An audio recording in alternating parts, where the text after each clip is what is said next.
नमस्कार। हमारे सभी दर्शकों को नवरात्रि पर्व की हार्दिक हार्दिक हार्दिक शुभकामनाएं। नवरात्रि एक ऐसा पर्व है जो कि साल में 2 बार आता है, जिसे हम चैत्र नवरात्रि और शारदीय नवरात्रि के नाम से जानते हैं। जैसा कि नाम से विदित है, नवरात्रि के साथ 9 दिन भी आता है, लेकिन फिर भी इसे नवरात्रि ही क्यों कहते हैं? ऐसे कई प्रश्न हैं जो यदा कदा सभी के मन में आते होंगे। तो इन सभी प्रश्नों के जवाब के लिए, चर्चा के लिए आज हमारे साथ आए हैं ब्रह्मा कुमारी वर्षा दीदी, जो कि विगत 27 वर्षों से इस ईश्वरीय मिशन में अथक सेवा कर रही हैं। तो आइए चर्चा करते हैं इस बारे में, नवरात्रि के बारे में। ओम शांति। भारतवर्ष हमारा त्योहारों का देश है और भारतवर्ष में जितने भी साल भर में त्योहार मनाए जाते हैं, इतने शायद ही किसी देश में मनाए जाते होंगे। 33 करोड़ देवी देवताएं हैं भारतवर्ष में, तो इन 33 करोड़ देवी देवताओं को कहीं ना कहीं एडजस्ट तो करना ही होगा। तो उसी संदर्भ में हमने देखा कि हमारे भारत में पूरे सप्ताह भी जो है बुक है। सोमवार का दिन यदि हम लेते हैं, सोमवार शिव जी का दिन है। मंगलवार जो है हनुमान जी के दिन के नाम से मानते, महावीर का दिन मानते। बुधवार सरस्वती माँ का दिन है। गुरुवार विष्णु जी का दिन है। शुक्रवार संतोषी माँ का दिन है। शनिवार शनिदेव का दिन है। रविवार सूर्य देवता का। माना जो हमारे 7 दिन हैं वो अपने आप में बुक किए गए हैं। फिर कुछ मास के हिसाब से भी देवी देवताओं को सेट किया हुआ है, और फिर जब मास का भी नहीं है तो कुछ को वर्षों में सेट किया, जैसे नवरात्रि है, दीपावली है, दशहरा है, जन्माष्टमी, शिवरात्रि आदि आदि ऐसे कई त्योहार हैं। तो इन त्योहारों का अपना एक कोई ना कोई रहस्य है। लेकिन आज हमारी चर्चा का जो विषय है वो है नवरात्रि। तो नवरात्रि का वास्तव में शाब्दिक अर्थ क्या है और ये क्यों मनाया जाता है, तो ये सारी जो बातें हैं इसके भी पीछे कोई ना कोई रहस्य छिपा हुआ है। ये जो देवी देवताएं होकर के गए हैं, उन्हीं का यादगार पर्व नवरात्रि के रूप में मनाया जाता है। तो दीदी, ऐसा देखा गया है कि नवरात्रि साल में 2 बार आता है। बाकी सब त्योहार जो हैं वो एक ही बार आते हैं, लेकिन ये 2 बार आता है। इसके पीछे क्या रहस्य है? वास्तव में इसके पीछे भी रहस्य है, क्योंकि नवरात्रि साल में 2 बार इसलिए मनाई जाती है और ये 6-6 महीने में हम देखते हैं कि आता है। जितने 9 दिन तक घर का जो वातावरण होता है बहुत ही शुद्धता पवित्रता का वातावरण होता है। 9 दिन तक हम देखते हैं कि जिन भी घरों में नवरात्रि में कलश की स्थापना की जाती है, तो वो पवित्रता के वातावरण, एक डिसिप्लिन वातावरण रहता है।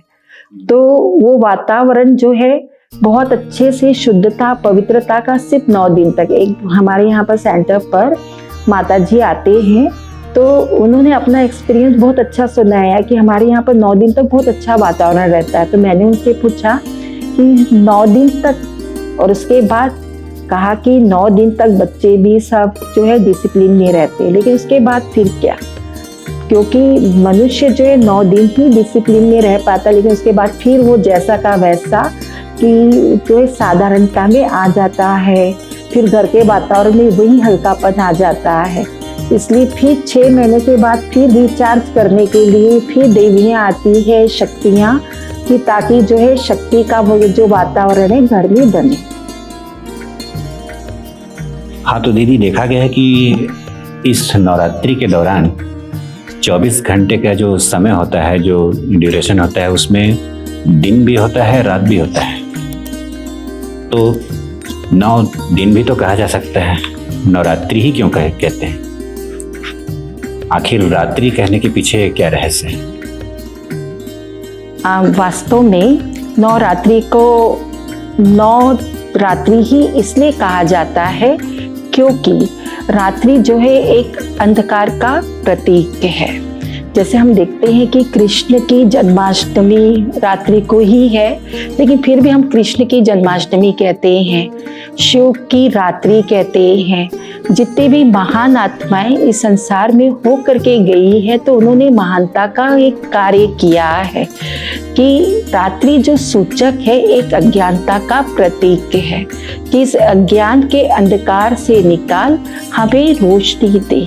वैसे भी कहा जाता है ना कि कोई यदि पढ़ा लिखा होता है तो उसके लिए कहते हैं कि ये तो अज्ञान है, इसके जीवन में बहुत अंधकार है, और जो पढ़ा लिखा होता है तो उसके लिए कहा जाता है कि इसका जीवन तो ज्ञान से भरपूर है, रोशनी में है। इसलिए कहते भी हैं कि अस्तो माँ सदगम्य तमसो माँ ज्योतिर्गम्य। जैसे दूसरा प्रश्न आपने एक साथ में एक ये भी लिया कि इसे 9 दिन ही क्यों कहते हैं। यदि मान लो ये 7 दिन होता या 6 दिन होता तो आपका प्रश्न यही होता कि ये 6 दिन ही क्यों है, 7 दिन ही क्यों है, 11 दिन ही क्यों है। वास्तव में 9 दिन के पीछे भावार्थ ये है कि जो 9 अंक होता है वो पूर्णांक होता है। जैसे यदि हम 9 का पहाड़ा ले कि 9, 18, 27, तो इन पूरे 9 के अंक में यदि हम देखते हैं कि 9 का शुरू से लेके लास्ट तक जितना भी लेते तो उसको यदि हम जोड़ते हैं तो पूरा 9 ही आता है। जैसे 9 में 18 ले लिए, 8 और 1 9, 27 लिया, 7 और 2 9, और लास्ट तक जो होता है 90 जब लेते हैं तो वो एक 9 ही बनता है, एक पूर्ण अंक होता है। और साथ ही जो है 9 दिन का भी बहुत महत्व होता है। 9 माना नया, इसलिए 9 दिन के रूप में मनाते हैं। नवरात्रि में अक्सर देखा गया है दुर्गा काली की पूजा विशेष तौर पर होती है और खासकर छोटी छोटी कन्याओं को विशेष तौर पर बुलाया जाता है, उनका भी पूजन होता है। इसके पीछे क्या रहस्य है? वास्तव में जितने भी देवी देवताएं हमारे यहाँ पर संसार में होकर के गए हैं तो इन्होंने शक्तियां ली है परमपिता परमात्मा शिव की उपासना के द्वारा ही ली हुई है। जो हम शास्त्रों में ये सारी बातें हमको सुनने को मिलती ही है। और जो दुर्गा की माँ को दिखाते हैं कि अष्टभुजाधारी, वास्तव में एक सिंबॉलिक प्रतीक है कि जैसे देखिएगा कि कोई भी जो मनुष्य है यदि किसी के पैर की या हाथों की 6 उंगलियां होती तो एक अलग ही और नजर आता है। आप देखेंगे कि यदि मान लो 8 भुजाएं हैं तो आप उनके वास्तव में ये स्वरूप किस बात का है, और उनके जो अलंकार भी दिखाए हैं उसके पीछे का एक भावार्थ है। शंख, चक्र, गदा, पद्म, खड़ग, ज्योत और एक वरदानी हस्त दिखाया हुआ है। ये सब के पीछे का एक भावार्थ है और ये अलंकार है जो कोई ना कोई रहस्य को लिए हुए हैं। साथ ही विशेष नवरात्रि में शक्तियों का बड़ा महत्व होता है। और जैसे आपने कहा कि कन्याओं का खास है, माताओं का खास जो इसमें सम्मान किया जाता है। वास्तव में हमारे भारत देश की जो संस्कृति है कि जिसमें नारी का सम्मान किया जाता है, लेकिन वर्तमान समय में कुछ समय से जब से हमारे देश में जब आक्रमण होना शुरू हुआ तो थोड़ी नारी के सम्मान के प्रति जो भावनाएं हैं वो थोड़ी चेंज हुई और कुछ समाज सुधारक आ करके उन्होंने इस दिशा में कार्य भी किया। लेकिन अभी वर्तमान समय संगम युग चल रहा है तो इस समय परमपिता परमात्मा प्रजापिता ब्रह्मा के द्वारा और ब्रह्मा कुमारियों के द्वारा एक नई दिशा में कार्य कर रहे हैं। इसलिए कन्याओं का यहाँ पर बहुत महत्व दिखाया है भक्ति मार्ग में। नवरात्रि में खासकर हम देखते हैं ज्योत का बड़ा महत्व रहता है। कोई तेल का ज्योत जगाते हैं, कोई घी के भी जलाते हैं। तो ये जो 9 दिन तक ये ज्योत जगाया जाता है, इसके पीछे कौन सा आध्यात्मिक रहस्य है? वास्तव में नवरात्रि में ज्योत जगाने के पीछे का भावार्थ ये है कि जो मनुष्य है अज्ञानता के अंधकार में चला गया है और इस अज्ञानता के अंधकार से निकलने के लिए चाहिए रोशनी की जरूरत होती है, और वो रोशनी हमें मिलती है ज्ञान के द्वारा ही प्राप्त होती है। वास्तव में ज्योत जो है इस बात का भी प्रतीक है। जैसे हम देखते हैं कि ज्योति में जो भावना होती है कि मेरे परिवार के लिए, कोई समाज के लिए, कोई अपने राष्ट्र के नाम से या पूरे विश्व के नाम से इस रूप से भी ज्योत जगाते हैं। ये भावना तो बहुत अच्छी है, लेकिन यदि हम इस भाव से भी ज्योत जगाएं, देखिए इस बात का महत्व नहीं कि ज्योत जो है वो कौन सी जग रही है, घी का है या तेल का है। महत्व इस बात का है, इसमें एक शब्द आपने कहा अखंड भी ज्योत जलती है। वास्तव में जो अखंड ज्योत हमारी कौन सी जलनी चाहिए, वो है हमारे ज्ञान की ज्योत, जो आज वास्तव में आत्मा का जो दीपक है वो बुझ चुका है।